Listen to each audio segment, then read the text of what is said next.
അസ്സലാമു അലൈക്കും വറഹ്മത്തുള്ളാഹി വബറകാതുഹു. നമ്മൾ ആയത്തുൽ കുർസിനെ കുറിച്ചാണ് കഴിഞ്ഞ വീഡിയോയിൽ പറഞ്ഞത് അല്ലേ. ലാ തഖുദുഹു സിനതുൻ വലാ നൗം എന്ന് ഖാഇനും ദാലിനും ഹാഇനും ദമ്മ വേണം എന്ന് പറഞ്ഞിരുന്നു. നന്നായിട്ട് ശ്രദ്ധിക്കണം. ലഹു മാ ഫിസ് സമാവാതി വമാ ഫിൽ അർള് പറയുമ്പോൾ ഒരു ചെറിയ സംഗതിയായിട്ട് നിങ്ങൾക്ക് തോന്നും. പക്ഷേ എന്താ ചെയ്യുക, ഖിറാഅത്തിൽ ധാരാളം ആളുകൾക്ക് ഉണ്ടാകുന്നൊരു പ്രശ്നമാണ്. ഒന്നാമത് നമുക്കൊക്കെ സ്പീഡാണ് ഓത്തൽ. എന്നിട്ട് ലഹു മാഫി സമാവാതി വമാ ഫിൽ അർള് വമാ ഫിൽ അർള് വമാ ഫിൽ അർള്, ഈ ഫില്ലർളിൻ്റെ ആളുകൾ 1, 2, 10, 100 അല്ല, ഇഷ്ടം പോലെ ഉണ്ട്. ഈ ഫില്ലർളല്ല അവിടെ ഉള്ളത്. നിങ്ങൾ ഈ രണ്ടും നോക്കിയേ, കറക്റ്റ് ഫിൽ അർള്, ഇത് നോക്കിയേ ഫില്ലർള്. എത്ര വലിയ തെറ്റുകളാണ് സുബ്ഹാനല്ലാഹ് നമ്മുടെ ഖിറാഅത്തിൽ വരുന്നത്.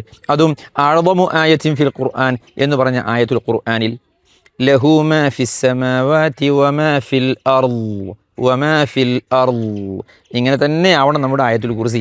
ഓക്കെ, എന്നാലേ ആയത്തുൽ കുർസി ഓതിയ പുണ്യം കിട്ടൂ. അസ്സലാമു അലൈക്കും.